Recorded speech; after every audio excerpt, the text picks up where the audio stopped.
how to make a free t-shirt. So press on create, press on the dots. You press on these little lines right here, and you press on creations, and press on avatar items, press on classic. Now you click on the upload and photo library.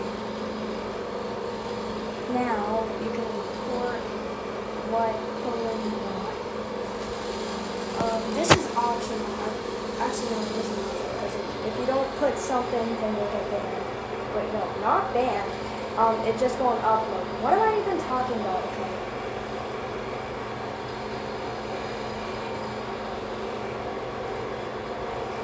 You're not gonna get banned. So it just won't upload. So there, and then